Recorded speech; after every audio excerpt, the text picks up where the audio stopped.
gracia y la paz del Señor pueda sobreabundar en cada uno de los que hoy están acá en casa presentes. De la misma manera bendecimos a los que nos miran por medio de las redes sociales.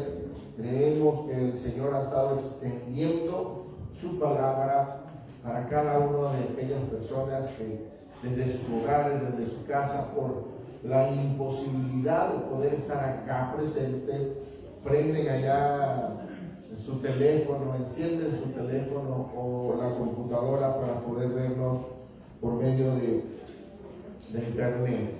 Y agradecemos esa hermosa sintonía, como la que siempre tiene el papá de nuestro hermano Luis, que siempre está ahí conectado desde Tapachula. Imagínense, no puede estar presente, pero una de las formas en las que puede escuchar la palabra y entender es conectándose desde la ciudad donde están. De la misma manera, muchos ya están en Estados Unidos, los que han pasado por acá, y siempre están ahí pendientes, conectados para escuchar una palabra. Y esto nos llena de alegría, de gozo, de regocijo, porque sabemos que hay una palabra que está impregnando y está cambiando y transformando pensamientos, que ya no nos conducimos ni se conducen de la misma manera en la que se conducían en tiempos anteriores. Y una de las cosas que muchas personas piensan o que muchas personas quizás le van a recalcar, porque esto es algo muy común en el mundo. Mucha gente dice, es que sigue siendo el mismo. Por supuesto, tengo la misma cara, tengo el mismo rostro, tengo la misma nariz, no he hecho ningún tipo de operación, sigo siendo el mismo. Porque el Señor no vino a cambiarme a mí de la forma en la que tengo yo la cara. El Señor vino a improntar mi corazón, mi vida. Entonces, el que la gente le critique o le murmure en cuanto a lo que usted es, no se preocupe, siempre va a suceder ese asunto. Hablábamos la semana pasada y el día de hoy quiero tratar de concluir toda la temática que vengo trayendo en cuanto a este asunto, en el que Jesús en múltiples ocasiones, cuando hizo un milagro o cuando andaba con los discípulos, hubo una crítica continua.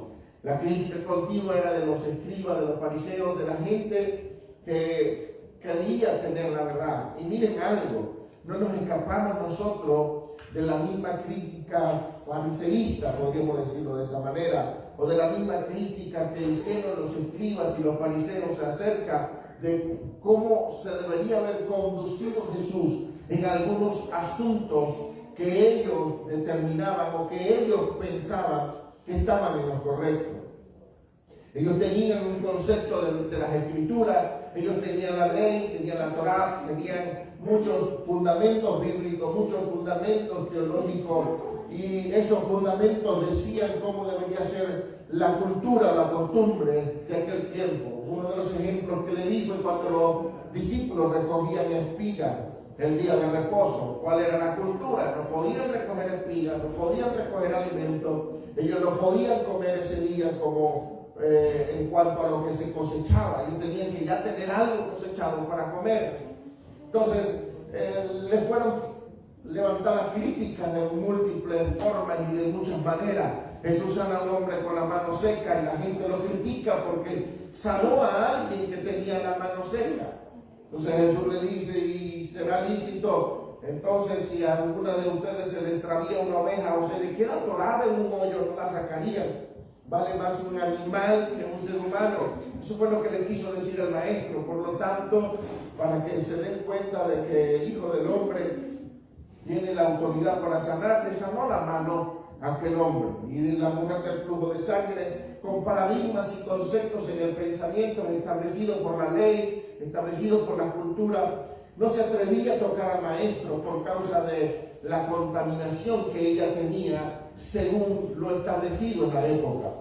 Entonces eso nos lleva a observar que hay algo en común en casi todas las historias, que son los paradigmas. Los paradigmas comienzan a detenernos ideológicamente. No hacemos algo por causa de que alguien nos enseñó o de que alguien nos dijo que eso era malo. No sé si le llegó a pasar, lo he dicho muchas veces en esta casa, lo he dicho muchas veces por redes sociales. No sé si le llegó a pasar de que usted, antes de creer en el Señor, antes de tener cualquier concepto ideológico, bíblico, le daba miedo verse un espejo roto, un espejo que estaba partido, roto. Le llegó a pasar, si veía una escalera, pasaba por debajo de ella. No pasaba por debajo de la escalera, quizás no, acá no, eso pasaba nada más en Venezuela. En mi país me decían, no pases por el frente de una venta de alcohol o de lotería, porque se te pegan los demonios, los espíritus que están allí. O sea, había tantos conceptos, había tantos tabús, no sé cómo podríamos mencionarlo en esta hora, pero cuando no creíamos en el Señor, teníamos paradigmas dentro de nuestro pensamiento que evitaban hacer algo por causa de que se me fuese a pegar algo malo. Como aquello del mal de ojo. Aquí también se escucha el mal de ojo. No, yo pensaba nada más que hay en mi país, pero también es acá. Entonces decía, ponle un hilito en la frente. Con eso se le va a ir no sé qué cosa, el hipo. Y amárrale un hilo en el morado en el pie para el mal de ojo. No es ese era del mal de ojo. ¿Cuántas ideologías como esta, semejantes, no nos prejuiciaban y no nos decían a nosotros de que si yo hago esto, me pasa esto? Y les mencionaba en una clase, acá los martes que tenemos clase, les mencionaba sobre lo que son las maldiciones generacionales. Porque muchos tenemos conceptos que vivimos según como nuestros padres vivieron, heredamos lo que ellos hicieron. Y cuando nosotros hablamos de maldiciones generacionales, solo puede existir una maldición generacional en aquel que no tiene a Cristo. ¿Está aquí? Solo el que no tiene a Cristo puede vivir bajo maldición. A partir del día, de la hora, del momento que usted determinó recibir a Cristo en su vida, no existe ninguna maldición generacional que le afecte. Ahora, ¿cuál es la confusión de la iglesia? La confusión de la iglesia es que piensa que aquellas condiciones genéticas son maldiciones generacionales. No, es una condición genética que se alteró por causa de consumir algún tipo de producto o porque en la generación en la que tú viviste hubieron algún tipo de enfermedad biológica, pero eso no se le puede llamar maldición generacional. Eso es una condición simplemente por la cual tenemos que ser conscientes y tenemos que vivir con esa condición. Mire, mi papá, y usted quizás lo va a ver un poco feo, pero mi papá era orejón, por lo tanto yo tengo que ser orejón. A muchos de los que están acá, sus papás eran narizones, hermano. Inevitablemente usted tiene que ser narizón. Ay, no, esa es una maldición generacional. No es condición genética. Échele la culpa a su papá por ser feíto. Papá, ¿por qué tú fuiste tan feíto? Dice, usted no tiene culpa de que la genética de su padre, la genética de la gente que lo procreó, fuese así. Yo no tengo culpa de que mi papá y mi mamá sean tan guapos y tan hermosos, bellos. Por eso no es así. Si usted me fuese visto, cuando yo comencé los caminos del Señor, usted le pregunta a la pastora qué fue lo que me vio, porque era bien feo. Pero solo la gracia del Señor hizo que esa ceguera llegara a su vida y se fijara en mí. Solo esa gracia del Señor. Porque de lo contrario, yo hasta el día de hoy hubiese estado soltero.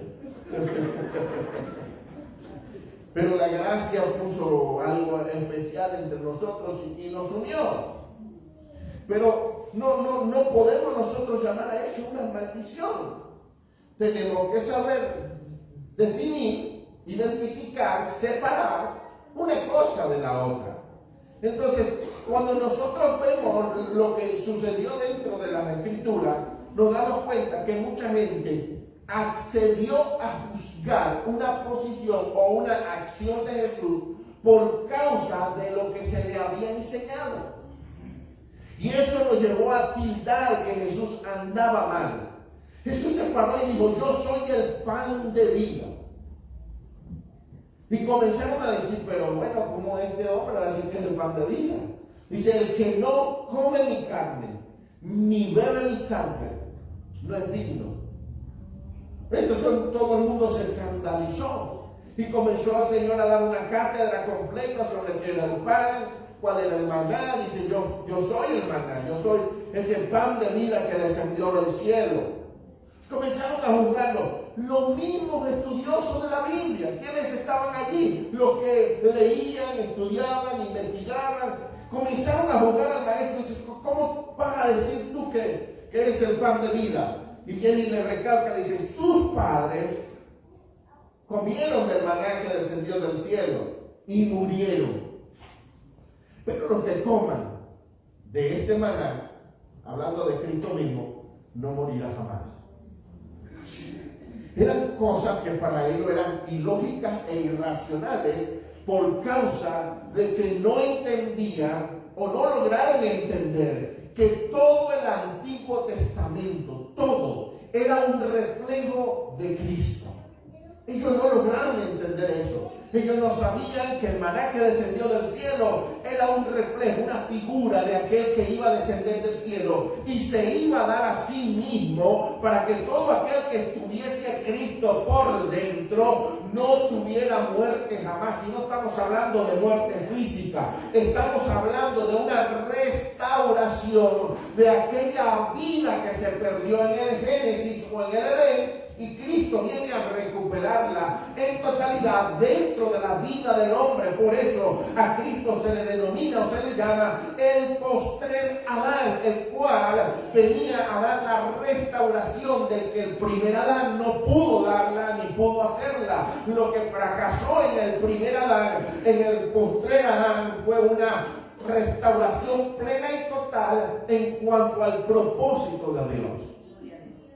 Por eso cuando leemos Juan capítulo 6, versículo 25 en adelante, que Cristo comienza toda la historia sobre el pan, el maná: yo soy el que descendió del cielo, y le decía: ustedes me buscan por un alimento terrenal, pero yo les quiero darles un alimento espiritual. Ustedes me buscan simplemente por las cosas físicas, las cosas materiales, las cosas visibles, pero lo que yo quiero es que ustedes me busquen por lo espiritual, por aquello que es permanente y eterno.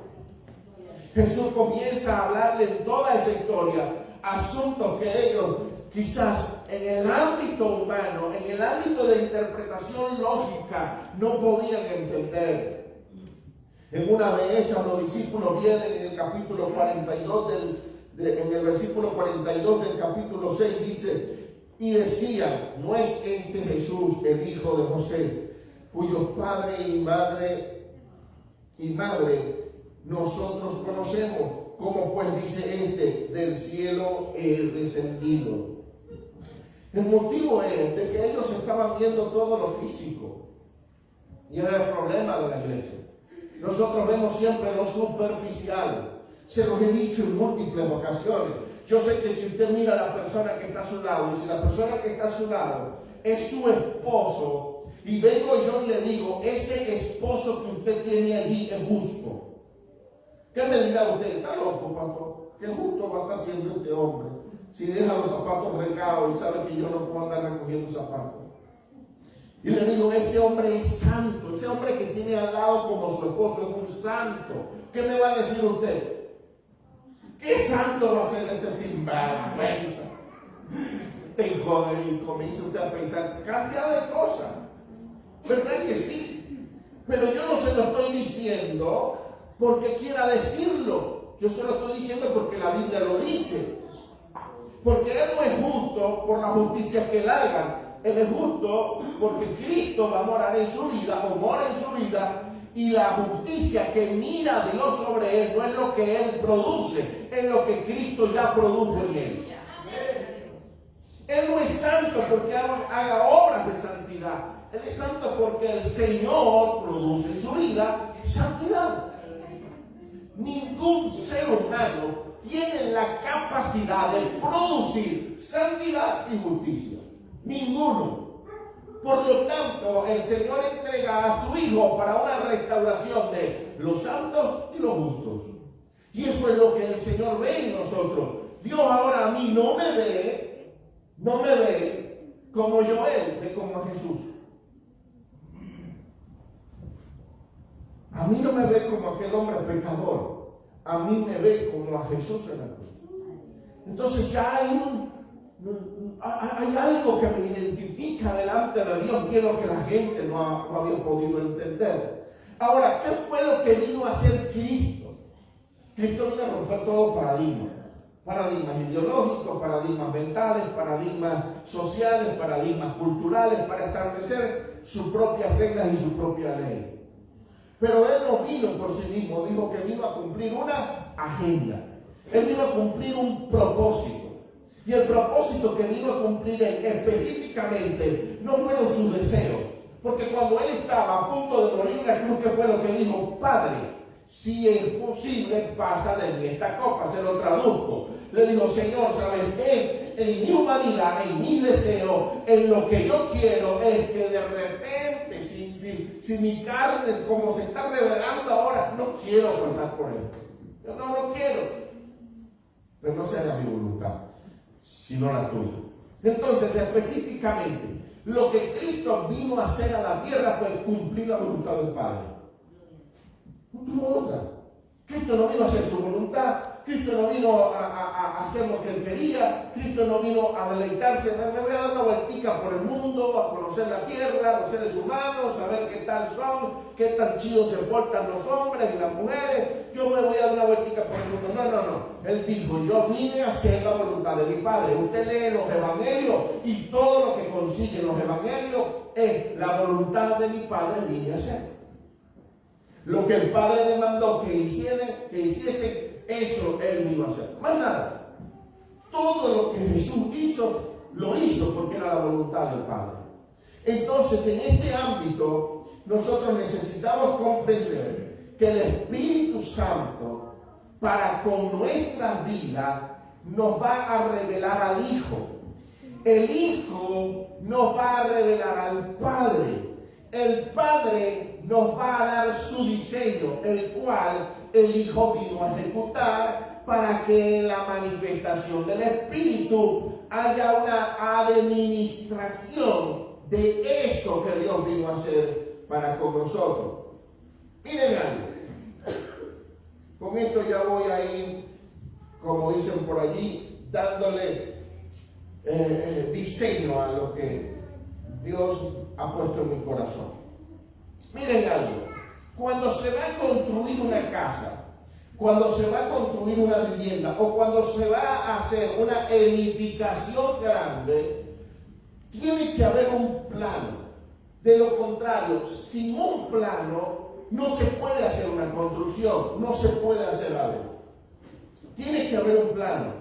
Para todo, el plano tiene que traer por dónde van las conexiones eléctricas, el plano tiene que traer por dónde van las conexiones de agua dulce, de agua limpia, el plano tiene que traer las conexiones de agua negras, el plano tiene que traer absolutamente todo. Y el que va a hacer la construcción, hablando de todos los que van a participar, tienen que saber leer planos. De lo contrario, se hace un desastre. El que va a hacer las instalaciones eléctricas tiene que saber leer los planos eléctricos, por dónde van las instalaciones.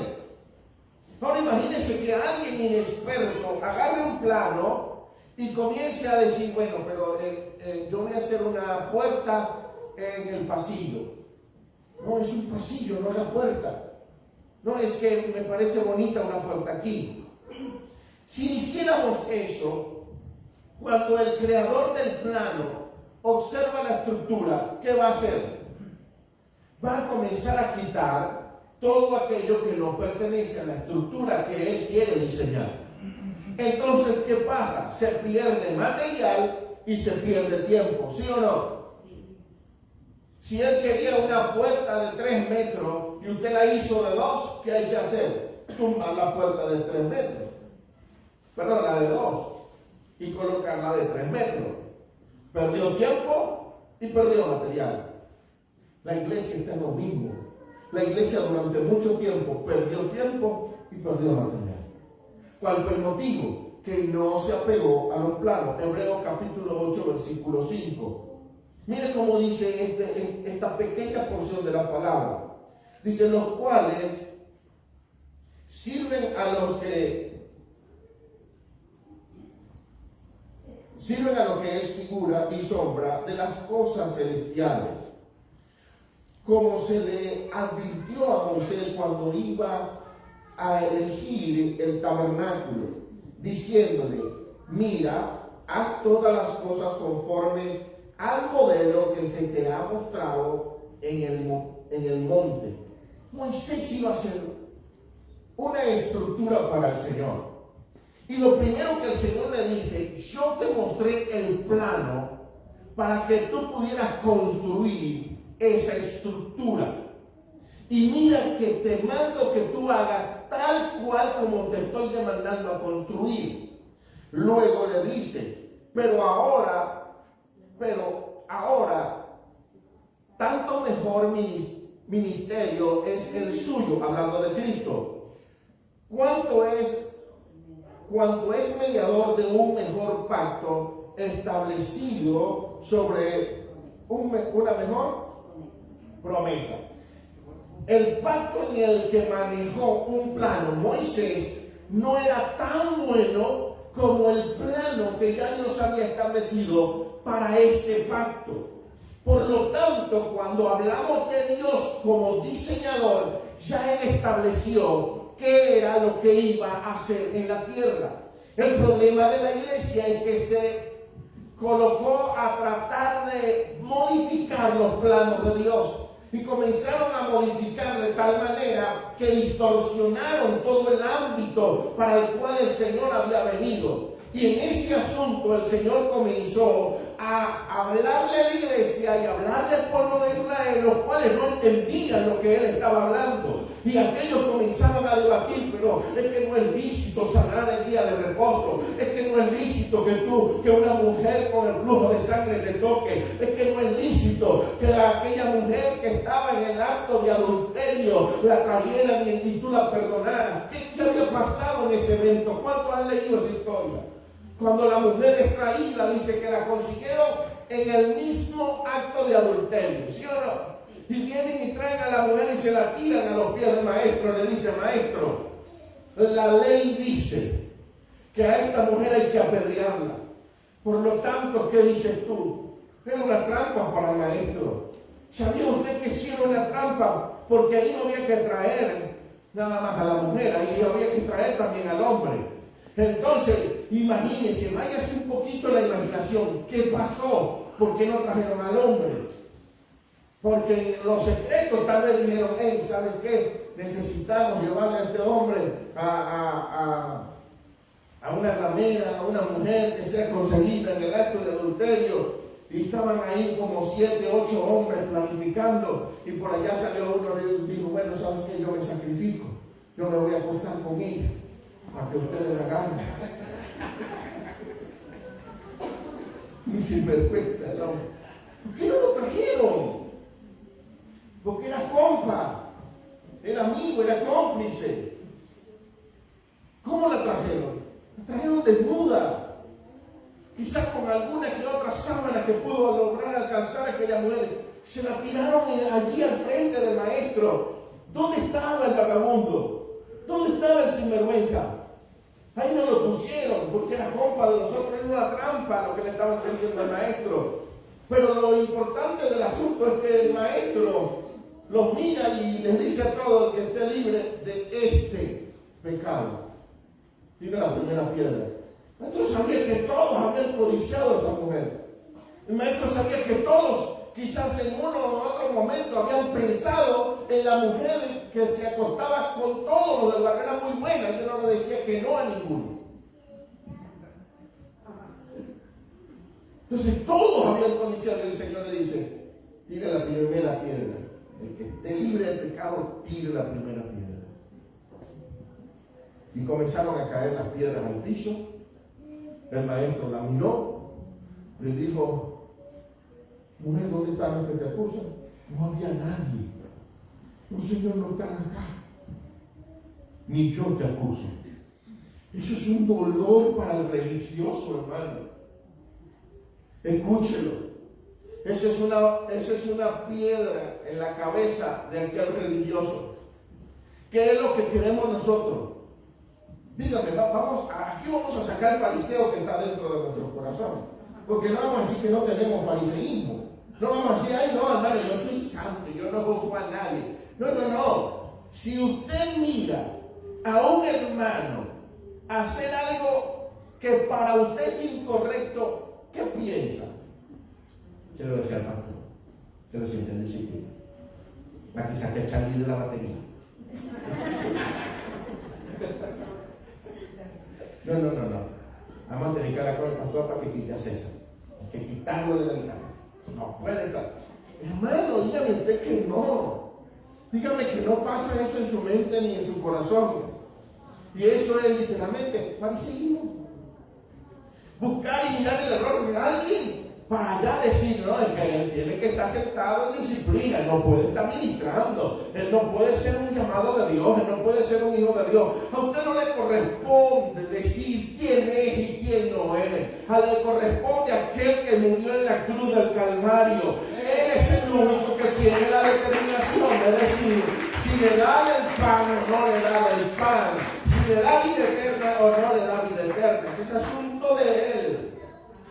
Por eso Él establece un diseño, para que yo me apegue al diseño y me apegue a lo que me corresponde a mí y no lo que le corresponde a Él. Él hizo el plano, Él hizo la maqueta, Él dijo dónde van las puertas, Él dijo dónde va la salida, Él dijo cuántos cuartos iba a tener esa edificación, Él dijo dónde iba a estar cada una de las áreas dentro de esa casa. Entonces a mí no me corresponde hacer ningún tipo de modificaciones, solamente me corresponde apegarme al plano que Él hizo. Punto, eso es todo. ¿Qué pasa con los fariseos? Ellos no se apegaban al plano, ellos no se apegaban a las reglas, ellos querían era ir más allá de las reglas, más allá de lo que había sido establecido. Pero cuando se topan con el maestro, le dicen: no, usted está equivocado, tienen que hacer las cosas de la forma correcta. Tienen que hacer las cosas de la forma que mi padre lo hizo, porque ni yo estoy haciendo las cosas conforme a como a mí me parece, yo estoy haciendo las cosas conforme el Padre me envió. Se aprendió tanto Jesús que dijo: ninguno de ustedes viniera a mí si el Padre no lo mandó. Así que yo estoy hablando con ustedes solamente porque el Padre permitió que vinieran a hablar conmigo. De lo contrario, no se acercan. Lo mismo se lo dijo a Herodes: no, es que no me vas a hacer nada. Tú no tienes la potestad de quitarme la vida. Solo mi Padre que está en los cielos. Es que yo te puedo librar. Es que yo te puedo salvar. No. Hermano, mira, usted no lo puede librar a nadie. Usted no lo puede salvar a nadie, sino solo Cristo. Solo Él. Escúchenlo. Yo no puedo tener un sermón continuo. Les voy a poner varios ejemplos para que no digan: ay, es que me la está tirando a mí, pastor. No. Yo no puedo tener un sermón continuo de dar en primera instancia. De dar. Si el Señor no le pone en su corazón, dar. Por eso usted a mí no me va a escuchar: hermano, ofrende, hermano, dé, hermano, siembre. No es mi función.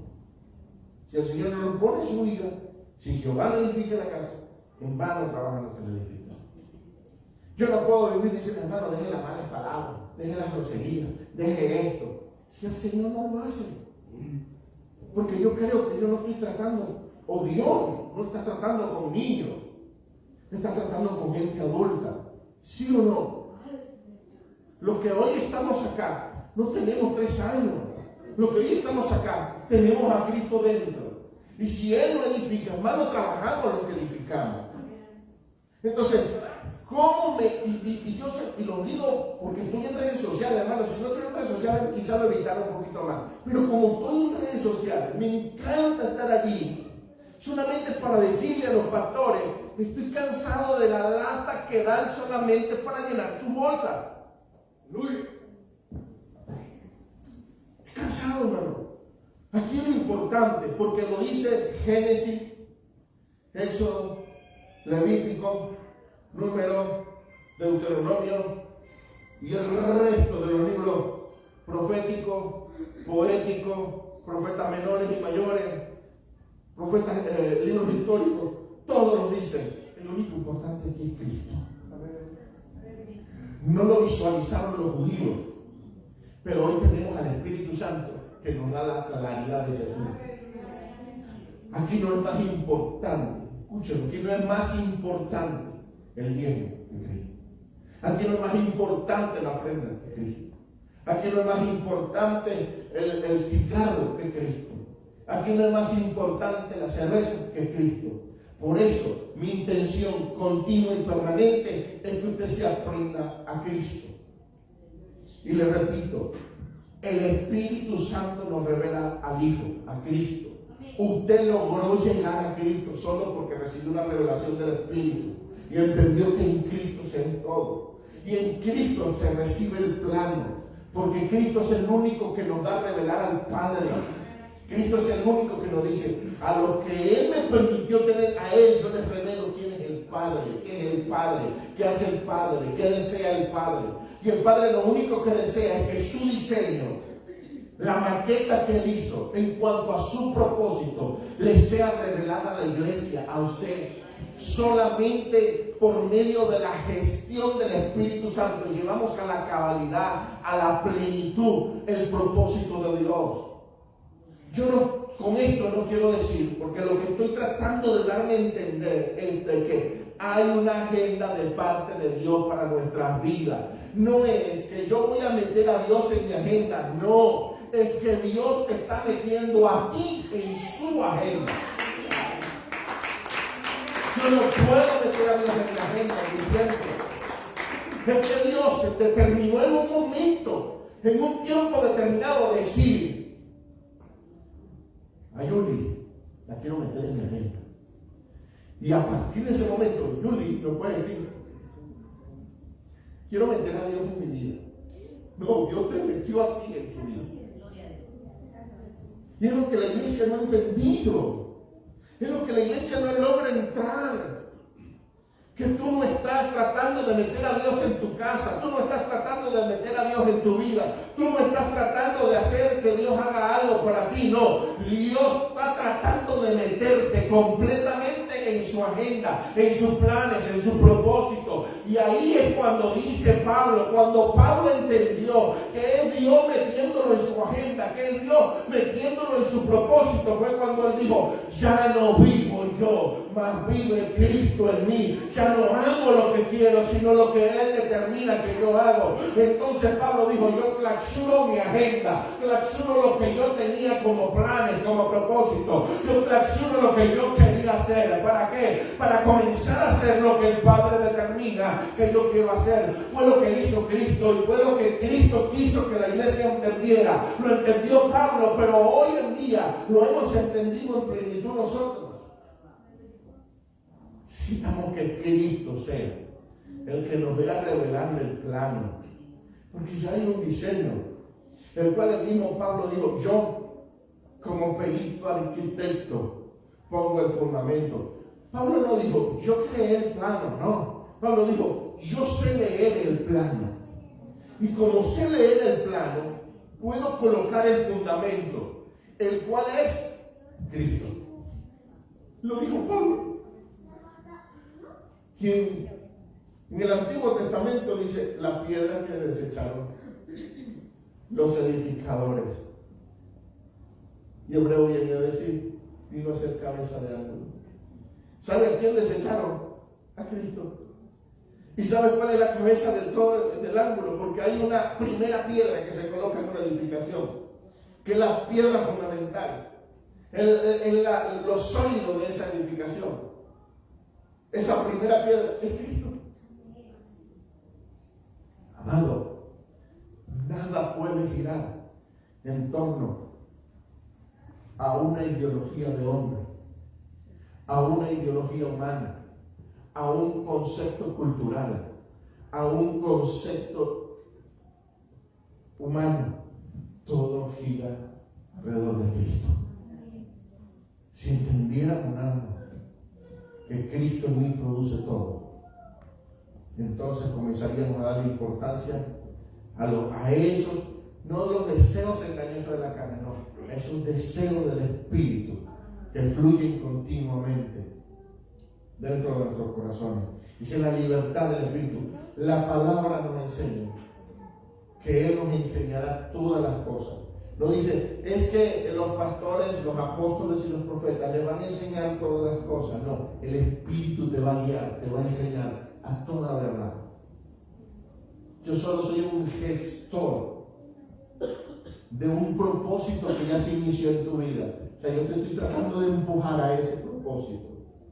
Yo no te voy a cambiar, yo no te voy a transformar, yo no voy a poder hacer nada en tu vida. Pero si tú permites que Cristo se entrone y que sus planos puedan hacerse eficaces en ti, yo sé que vas a lograrlo. Miren esto. Yo creo que esto me va a dar apertura para el próximo tema porque ya vamos concluyendo.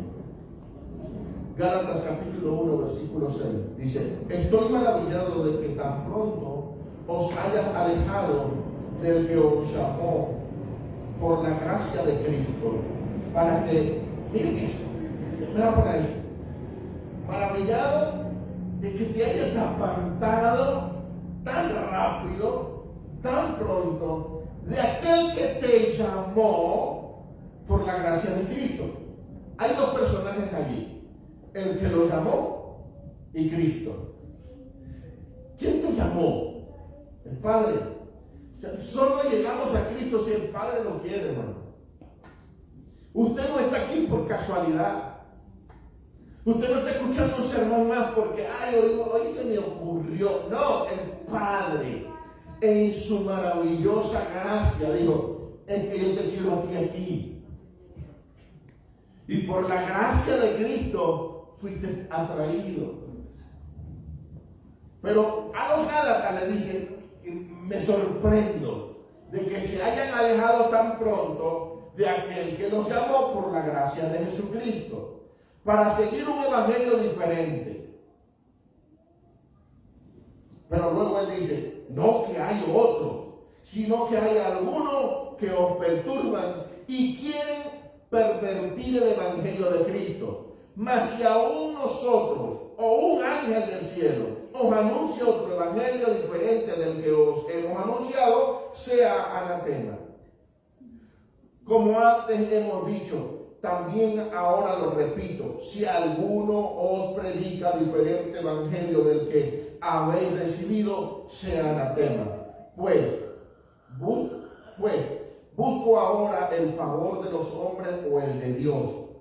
O trato de agradar a los hombres, pues si todavía agradara a los hombres, no sería siervo de Cristo. ¿Usted sabe qué es el evangelio? Se lo resumo, el evangelio es Cristo. O sea, toda la Biblia gira alrededor de Cristo. Todo. El evangelio, según los conceptos quizás para muchos más profundos, son buenas noticias. Eso es el evangelio, buena noticia. Y Cristo es una buena noticia, pues la única buena noticia que hemos recibido en esta humanidad. Cristo es la única buena noticia. Porque sin Él, nada, absolutamente nada podemos hacer. La Biblia dice, para que entendamos mucho más este asunto, por cuanto todos pecaron, están destituidos de la gloria de Dios. Todos están destituidos de la gloria de Dios. Porque la paga del pecado es la muerte. Mas el regalo de Dios es vida eterna en Cristo Jesús. Sin Cristo no podemos hacer nada. Por eso, desde Génesis hasta el Apocalipsis, el centro es Cristo. Si no aprendemos eso, no podemos llegar a ningún lugar. Cuando Pablo le habla a esta iglesia, la iglesia de los Gálatas, le habla a una iglesia que ya había recibido cultura del reino de los cielos, pero por un momento se desvió. ¿Y cuál fue el desvío? El desvío fue que alguien comenzó a enseñar la circuncisión corporal, una enseñanza judía, una doctrina judaica. Y aquí les va, por eso es que voy a terminar con este asunto, para que la próxima semana, si Dios nos da la oportunidad de seguir, aprendamos un poquito más. La cultura judía, las leyes y todos esos asuntos hoy están dentro de nuestra iglesia. Pablo, un judío que entendió la gracia, lo debatió y dijo, no nos pertenece. Él siendo judío dijo, esa cultura no es nuestra, no debería estar en la iglesia. Eso es algo que perturba, porque así lo llamó. ¿Quién nos perturba en cuanto a ese evangelio? No es que hay otro evangelio, sino es que hay algunos que vienen a perturbar el evangelio, a meter algunas cosas que no pertenecen dentro del evangelio, dentro de Cristo. Entonces, saque usted cuenta por allí. De ahí les va a aquellos que le va a caer como una piedra por las redes sociales. A nosotros no, ya estamos acostumbrados. ¿Quién sacó por allí lo que llaman la semana de primicia? ¿A quién le pertenece? ¿A quién le pertenece? Al pueblo judío no nos pertenece a la iglesia, pero como eso nos ayuda a llenar la bolsa de dinero, me dolió, hermano, y no fue a mí.